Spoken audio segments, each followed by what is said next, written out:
At nagtanong ang leader ng syndicate ano bang nangyayari dito. Habang may pawis sa mukha. Ama, saad ni Jinggang ang salarin, sinubukan niya akong patayin. Habang nakatingin sa ating bida. At napalaygan ang ama ni Jinggan sa ating bida habang may matalim na tingin.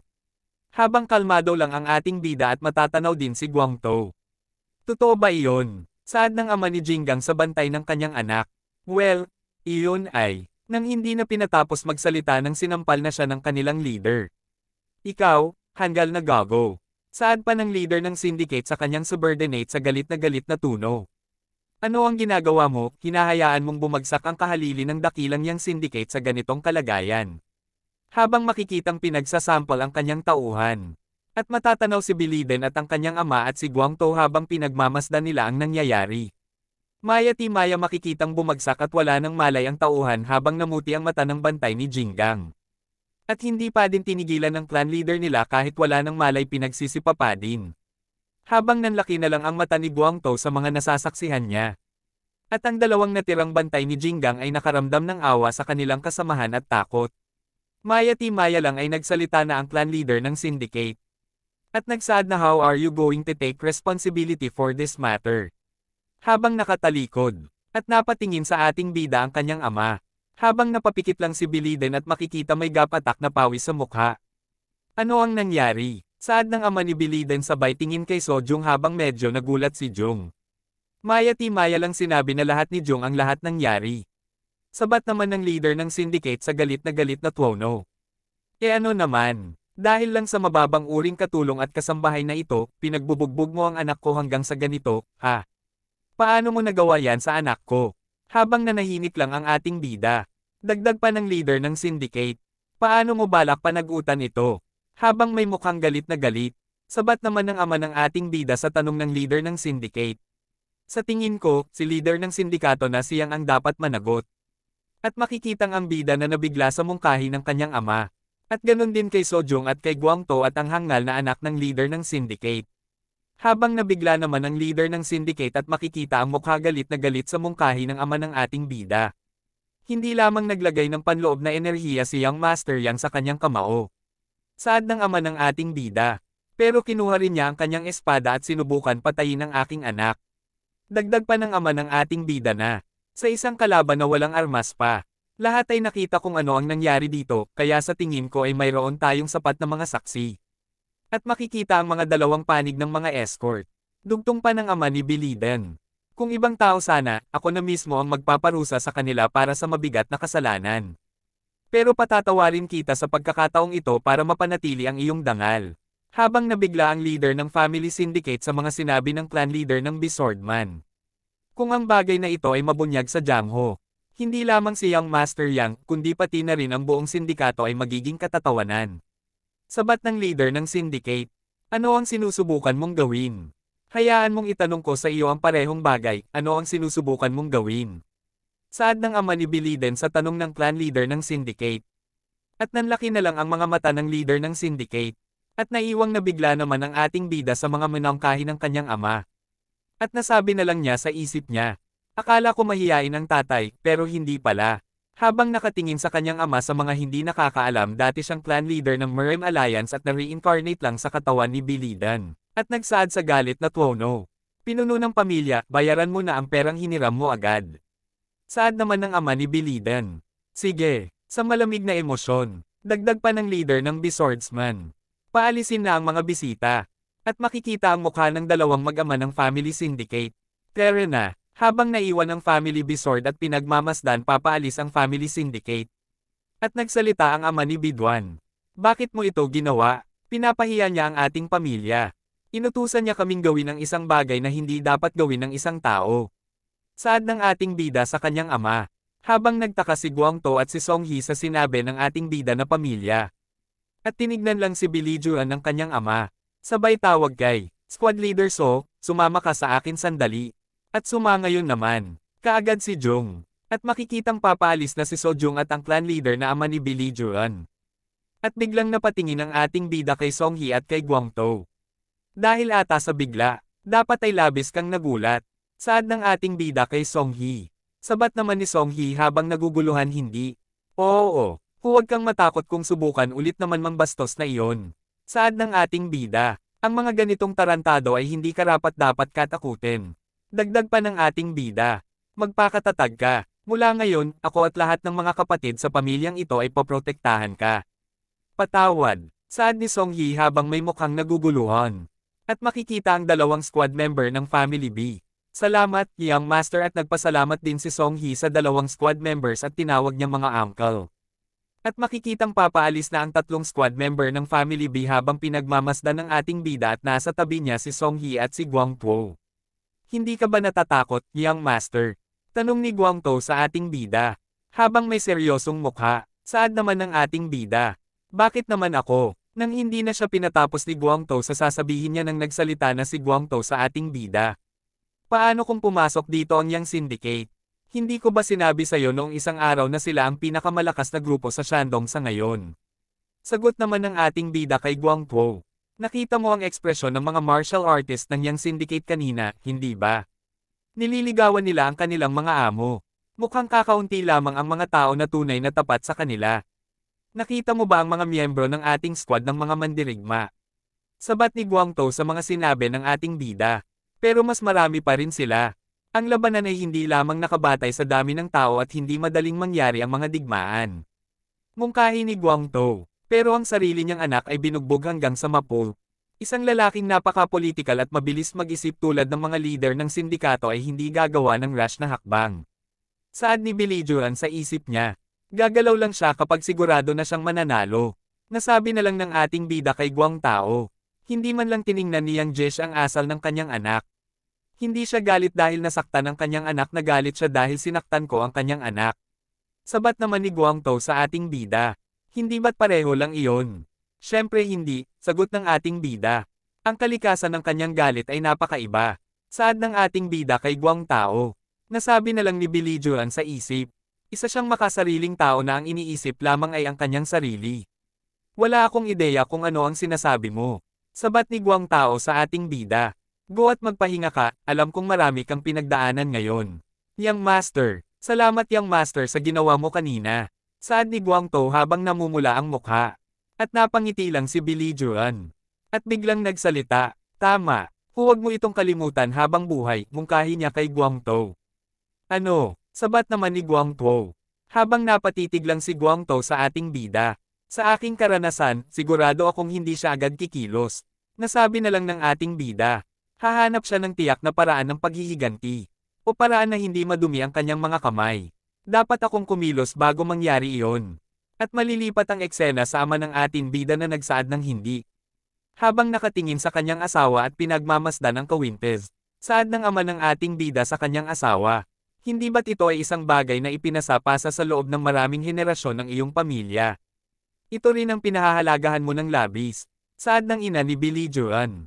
Ang leader ng sindikato na si Yang ay hindi isang malinis na tao. Hindi rin siya isang lalaking nagmamalasakit sa layunin. Kung maibebenta ko ito, makakabayad na tayo sa kanila. At makikitang hawak-hawak ang kwawentes. Habang napasigaw na ang clan leader at nagsaad, pero hindi pa rin natin dapat gawin yan. Hindi ko hahayaang mangyari ito habang ako'y nabubuhay. Saad naman ng ina ng ating bida. Pero isa lang itong bagay. Ito ay hindi lamang isang bagay kundi alaala ng aking biyenan, sabat ng clan leader sa kanyang asawa. Ito ay isang bagay na pinahahalagahan mo ng labis. Dugtong pa ng ina ng ating bida. Ikaw at si Duan ang mga pinahahalagahan ko ng labis. Habang nakangiti, at naiwang wala na lang masabi ang clan leader sa mga nasabi ng asawa niya sa kanya. Si Honey Duan ay nagkaayos na. Ang kailangan nating protektahan ay hindi ang bagay na ito kundi ang ating anak. Saad niya sa clan leader. Naniniwala ka ba sa kanya? Sabat naman ng clan leader. Oo, mayroon ako. Dugtong ng kanyang ina. Saad ng clan leader. Kahit na niloko niya tayo. Pero anak pa rin natin siya. Sabat ng kanyang asawa habang nakangiti. At wala na lang masabi ang clan leader sa mga minungkahi ng kanyang asawa. Maya-ti-maya lang niyakap na lang niya ang kanyang may bahay. Malilipat ang eksena sa ating bida habang pinagmamasdan ang mag-asawa. Saad ng ating bida sa isip niya. Pupunta sana ako sa kanila para humingi ng tawad tungkol sa nangyari kanina, pero nauwi ako sa pakikinig dito. Habang may malungkot na emosyon. Noong una, akala ko ako'y muling isinilang para sa aking sarili. Pagkatapos, akala ko naman muling akong isinilang para sa lalaking ito, si Billy Joan, ngunit habang nakikinig ako sa pag-uusap sa pagitan nilang dalawa. Hindi ko maiwasang isipin na baka ako'y muling isilang para sa kapakanan ng mag-asawang ito. At napatingin na lang sa itaas. Pero ako ba talaga ang para dito? Kailan ko man lang hindi naramdaman ang pagmamahal ng isang pamilya sa buong buhay ko. Makikita ang isang kabundokan. Habang may kalesang habang may binabaybay. Pagtatakang tanong ni Guang sa ating bida, Young Master, ano pala ang sinabi mo kanina? Sagot naman ng ating bida. Sabi ko, magpupunta tayo sa Yang Syndicate. Bakit pagtatakang tanong ulit ni Guang? Saad naman ng ating bida. Upang malutas ang problemang ito. Habang makikitang may hawak na aklat. At nagsaad si Guang. Pero bakit mo ako kasama pagtatakang tanong? Mayroon tayong dalawang sagot, saad ng ating bida kay Guang, na gusto mo at isa na ayaw mo. Alin ang gusto mong pakinggan muna? Habang nagsaad si Guang To. Pakisabi muna ang masamang sagot habang may mukhang nag-aalala. Sinasabi mo ba sa isip mo ang pag-alam sa nangyari ngayon ay dahil sa iyo? Saad ng ating bida kay Guang. Habang napabuntong hininga. At nagsaad. Pagkatapos, ano naman ang tungkol sa mabuti? Ang tanging tao na mapagkakatiwalaan ko ay ikaw. Saad ng ating bida kay Guang. At natulala na lang si Guang To sa nasambit ng ating bida. Habang napabuntong hininga at nagsaad na. Ngayon, pinaparamdam mo sa akin ang awa para sa iyong mahirap at makitid na bilog ng mga relasyon, Young Master. Dagdag pa ni Guang To. May mga plano ka ba? Pag-iisipan ko ito habang nagpapatuloy tayo. Saad ng ating bida habang makikitang nakasakay sila sa kalisa. Habang nagsaad si Guang To. Paano ba malaman ng isang tao kailangan bang masaktan para maging ganito kapositibo? Maaari ka ring maging katulad ko kapag nandyan na tayo, puno ito ng mga tao na susubukang bugbugin ka. Saad ng ating bida, dagdag niya pa na. Kung mabangge ka din sa ulo, hindi ka ba magiging positibo rin? Habang naiwang nagtataka na lang si Guang To sa mga nasambit ng ating bida at walang masabi. Nasabi na lang ng ating bida sa isip niya habang nakapikit. Mga biro at kalokohan na hindi ko pa nasasabi dati ay lumalabas ng napaka-natural. Dahil ba ito sa naging mas bata ang aking katawan o ito ba ang paraan ko ng pagtanggi sa aking nakaraang buhay kung saan ako'y naipit sa nakakabinging? Formalidad. Kawawang Pump, hindi ako makapaniwalang pinagtatadyakan ka ng bastardong yun, saad ng leader ng Yang Syndicate sa kanyang anak.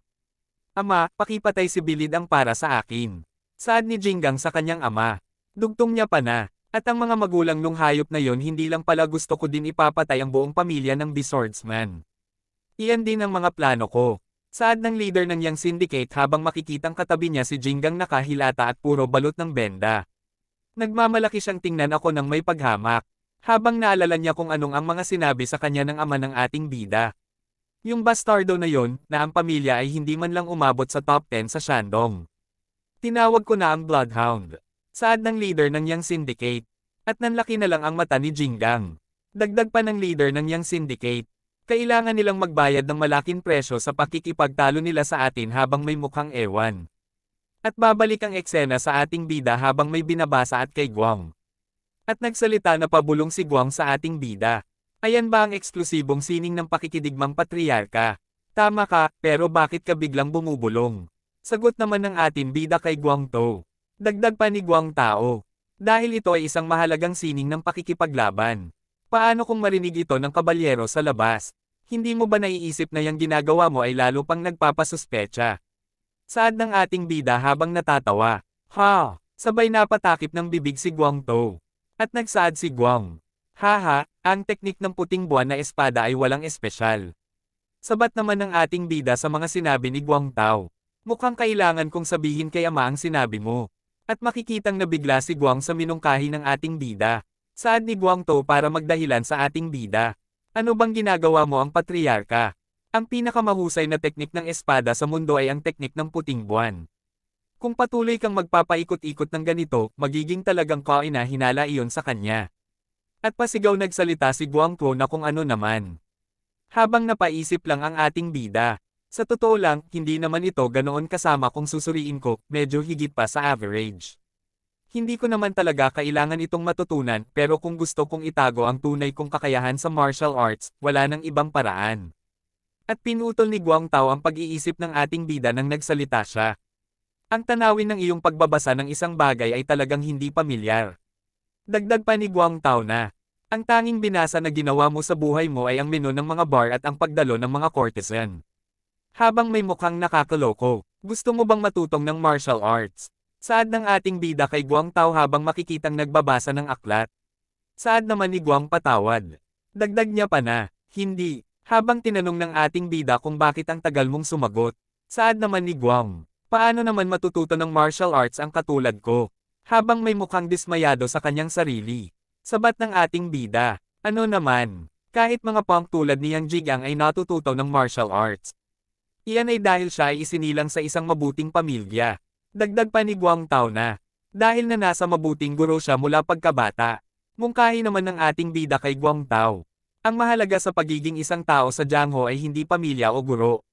Pagkatapos, ano naman ang mahalaga habang may pawis sa mukha tanong ni Guang Tao sa ating bida? Habang napatahimik lang ang ating bida sa tanong ni Guang Tao. Saad naman ni Guang Tao kay Billie Juan bida? Natural na talento, pisikal, o kung hindi man ay will. Ito ba ay pagsisikap? Tama ba ako? Saad naman ng ating bida. Mayroon pang mas mahalaga kaysa sa kanila. Saad ni Guang Tao ano ba talaga ito? Relasyon saad naman ng ating bida kay Guang Tao. Habang nanlaki na lang ang mata ni Guang Tao sa sinabi ng ating bida na relasyon. Oo, isang relasyon sa Jiangho. Saad ng ating bida habang nakangiti. At wala na lang masabi si Guang Tao. At nagsaad na, ano ba talaga? Dagdag pa ni Guang Tao. Sabihin mo na lang na ayaw mong pag-usapan ito. Habang napangiti lang ang ating bida sa mga tanong ni Guang Tao. At nasabi na lang ni Billie Juan sa isip. Baka isipin ng tao na ito nagbibiro lang ako pero seryoso talaga ako. Sa tingin ko, ang relasyon ang pinakamahalagang bagay para sa sino mang gustong maging isang tao ng Jiangho. Habang makikita sila advisor Seriang. At napatingin na lang sila ni Guang Tao at ng bida sa bintana ng kalisya. Malilipat ang eksena sa isang bahay panuluyan. Pakiusap, bigyan nyo kami ng isang kwarto. Saad ng ating bida sa receptioner. Habang mukhang nabigla si Guang at nagsaad na, matutulog ako sa karwahe. Saad naman ng ating bida kay Guang Tao. Anong kalokohan ang sinasabi mo? Hindi ako kumuha ng isang kwarto para ipatulog ka sa labas sa malamig na gabing ito. Ang ibig kong sabihin ay maaari tayong matulog sa parehong kwarto.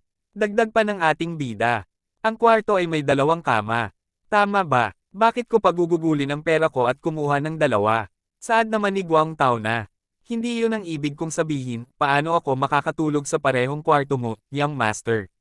Patawad pero, matutulog na lang ako sa karwahe. Nang hindi na siya pinatapos magsalita si Guang Tao nang nagsaad ang ating bida na. Sige na, mag-inom muna tayo bago umakyat. Gusto mo bang uminom kasama ako pagtatakang tanong ni Guang Tao sa ating bida? Bukod sa iyo, may iba pa bang nandito? Saad ni Billie Juan sa tanong ni Guang Tao. Pakibigay po sa amin ng simpleng merienda at ilang inumin. Saad ng ating bida sa receptioner. Agad naman sumang-ayon ang receptioner sa mungkahi ng ating bida. Anong ginagawa mo? Halika, maupo ka na saad ng ating bida kay Guang Tao.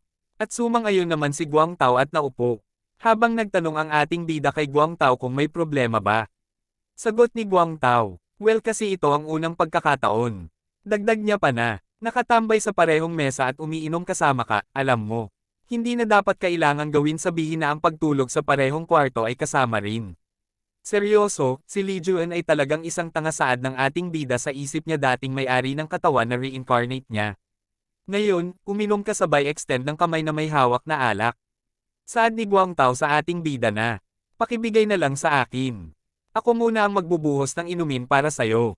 Kalimutan mo na yun tanggapin mo na lang habang makikitang nakangiti ang ating bida at habang si Guang Tao naman ay para hindi alam ang gagawin. Young master, mas matanda ka sa akin kaya kunin mo na muna. Saad ng ating bida, bilis. Hindi ito maganda, magiging masamang ugali ito. Saad ni Guang Tao habang naka-extend ang mga kamay at may hawak na tasa. Dagdag ni Guang Tao, kukunin ko na lang ito sa pagkakataong ito, hindi ko ito kailanman malilimutan sa buong buhay ko. Ako ang dapat magbuhos nito para sayo. Sabat naman ng ating bida sa sinasabi ni Guang Tao. Huwag kang mag-alala tungkol dyan. Habang napasigaw si Guang Tao saad niya pa na. Naiintindihan ko na ngayon. At nagtaka naman ang bida habang hawak ang tasa ng alak. Dinala mo ako para patayin, di ba? Saad ni Guang Tao. Habang makikitang naibuga ni Billie Juan ang nainom niyang alak. Dagdag pa ni Guang Tao sa ating bida. Kaya pala napakabait mo sa akin. Tama ba ako? Habang may pawis sa mukha. Mukhang tama ako, saad ni Guang Tao. At napabuntong hininga na lang ang ating bida sa mga sinabi ni Guang Tao. Dugtong pa ni Guang Tao kay Bilidan. Sabi nila, lagi mo dapat pinapakain ng masarap na pagkain ang isang baka bago ito patayin.